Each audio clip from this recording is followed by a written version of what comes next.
Welcome to the dark side of gaming. I'm Chili Vibes, and this is where myths, legends, and eerie stories come to life. Not every video game story ends with a hero riding off into the sunset. Sometimes the characters we connect with the most meet a fate they never deserved. Tragic, unjust, and downright cruel. Welcome to Unfair Fates in Gaming, where we explore the most heartbreaking and unfair endings that video game characters have faced. From betrayal to unavoidable doom, these are the stories that stuck with us for all the wrong reasons. Aerith Gainsborough, the flower that never bloomed. Final Fantasy VII is filled with twists, betrayals, and heartbreaking moments. But no moment in the game, or even in gaming history, is as shocking and tragic as the fate of Aerith Gainsborough. Aerith is introduced as a kind and gentle flower seller in the slums of Midgar, but she's not just a random girl. She's the last surviving ancient, a race with deep ties to the planet and its life force. Because of this, she becomes a key player in stopping Sephiroth's plan to destroy the world. Aerith's role in the story is bigger than just being a love interest for Cloud. She's the only one who can stop Sephiroth from summoning Meteor, a catastrophic spell that would wipe out everything. Knowing this, she takes it upon herself to pray for Holy, the only magic strong enough to counteract it. And that's when it happens, out of nowhere.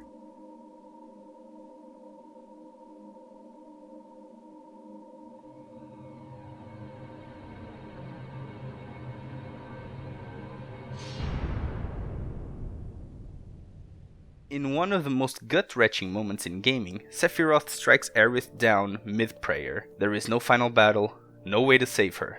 Just an instant, brutal loss. And the worst part, she never even sees it coming. What makes this moment even crueler is that Aerith did manage to summon Holy before she died, but instead of an immediate victory, her power remains trapped, and the world still faces destruction. Her sacrifice wasn't in vain, but she never got to see the outcome of her actions. A beloved character with so much more to give, taken in an instant.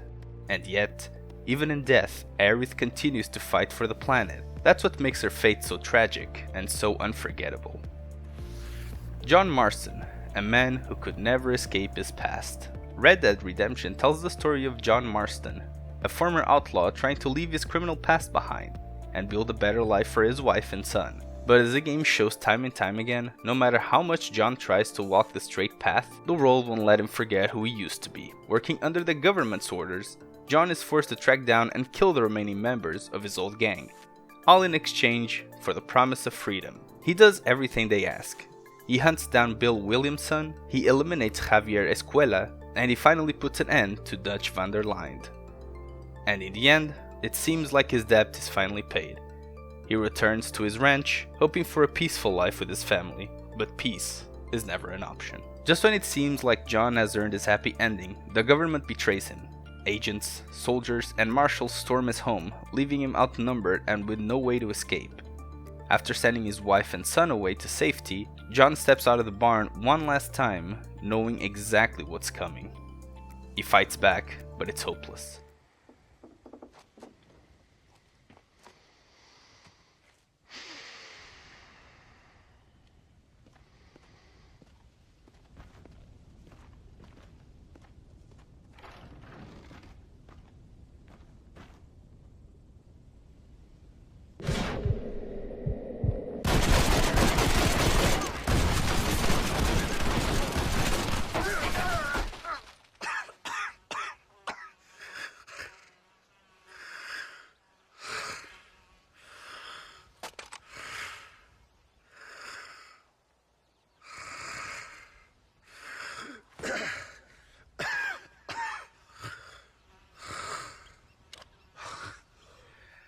The bullets rain down, and John Marston dies, alone, gunned down by the very people who promised him freedom.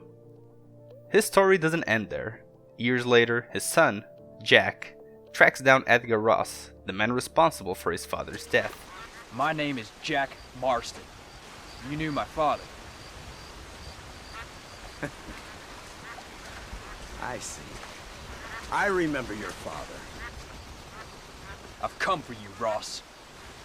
And you, boy, have sure as shit found me.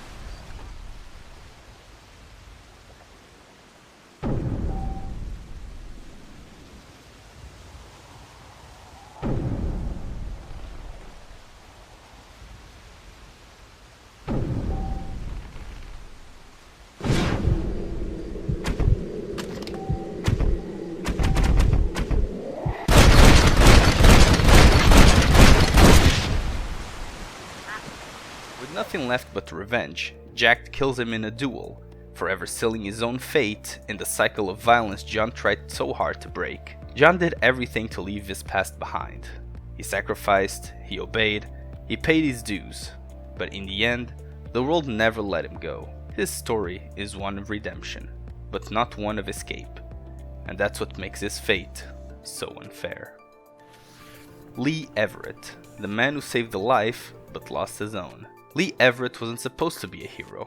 When we first meet him, he's a convicted criminal on his way to prison, but the outbreak changes everything. In a world overrun by the undead, he finds an unexpected purpose, protecting a little girl named Clementine. Through every difficult decision, every moment of sacrifice, Lee becomes a father figure to Clementine, teaching her how to survive in a world that has lost all hope. He's not just fighting for himself, he's fighting to give her a chance at a future. But in the end, the world takes everything. After being bitten by a walker, Lee's fate is sealed. There's no cure, no miracle to save him. He pushes forward despite the infection spreading through his body, desperate to keep Clementine safe.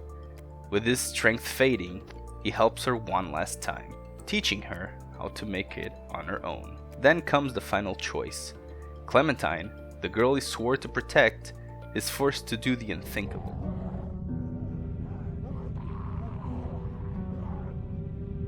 Hey.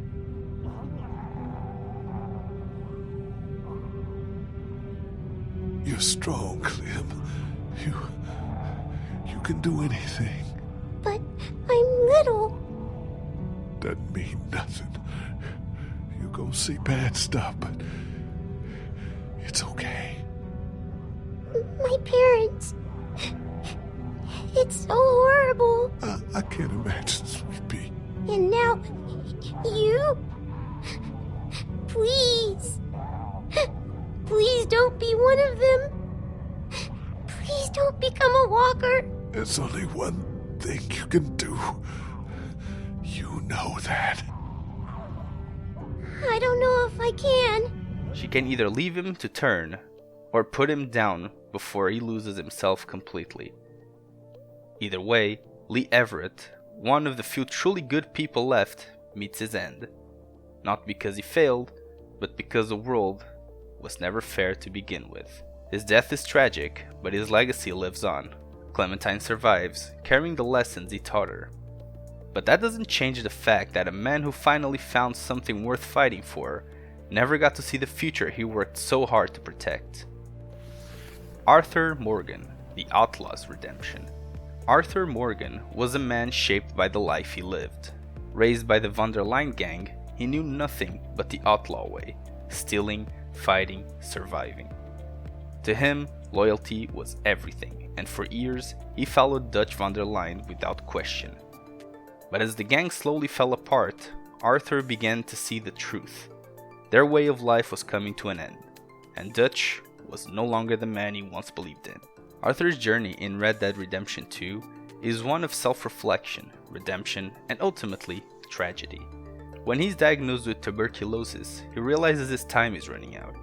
With death creeping closer, he stops thinking about himself and starts thinking about what truly matters. He helps John Marston escape the gang's doomed fate and stands up to Dutch's increasing madness. And he does everything in his power to ensure that even if he can't make it out, someone else will. But in the end, Arthur doesn't get a happy ending. I gave you all I had. I did.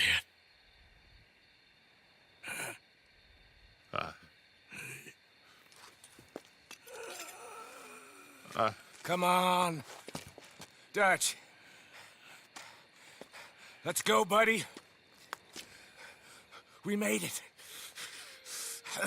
We won. Come on. John made it. He's the only one. The rest of us... No. But I tried. Depending on the player's choices, his final moments vary, but the result is always the same.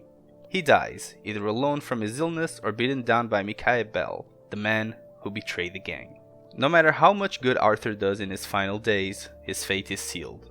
Arthur Morgan was more than an outlaw. His story is a reminder that no matter how far gone someone may seem, there's always a chance for redemption. But sometimes that redemption comes at the highest price. Joel Miller. A father's love, a brutal end. Joel Miller, a man who had already lost everything once, fought for years just to find a reason to keep going. In The Last of Us, he starts off as a hardened survivor, a man who shut himself off from any attachments after his daughter, Sarah, was killed during the first night of the outbreak. Don't do this to me, baby. Don't do this to me, baby. Come on. No.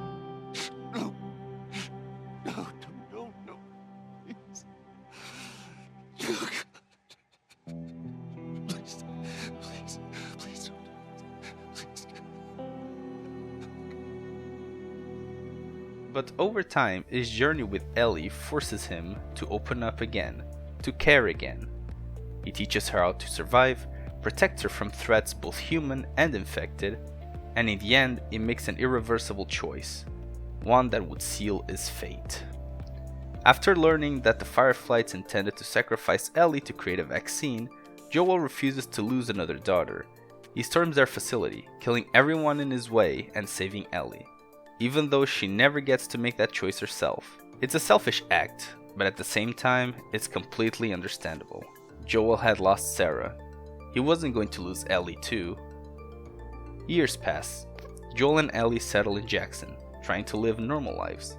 But The Last of Us Part 2 shows that consequences always catch up. Abby, the daughter of the Firefly surgeon Joel killed, tracks him down, looking for revenge. They'll act like you heard of us or something. Because they have.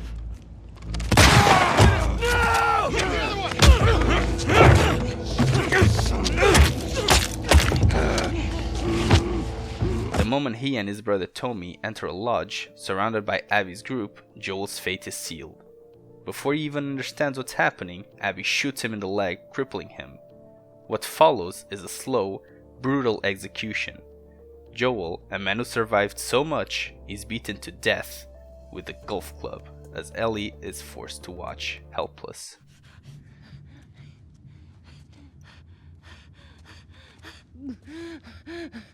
Joel, get up. Joel, fucking get up. Please stop. Please don't shoot. Joel, please get up. There's no hero's death, no last words to comfort Ellie. Just pain, violence, and an unfair ending for a man who, despite his flaws, only ever wanted to protect the ones he loved. Whether he deserved it or not, that's something players will debate forever. But one thing is certain, Joel Miller's fate was as cruel as they come. As we've seen, these characters were dealt some truly unfair fates, whether through betrayal, loss, or just bad timing. Their stories remind us of how much a good plot twist can impact a game, leaving us heartbroken and questioning what could have been. The tragedies of Aerith, John, Lee, Arthur, and Joel will forever be etched in our memories. If you enjoyed this deep dive into some of the most unfair fates in gaming, make sure to like and subscribe for more content. And hey, if there's a character you think deserved a better ending, let me know in the comments. I might even cover it in a future video. Thanks for watching, and until next time, stay in the light.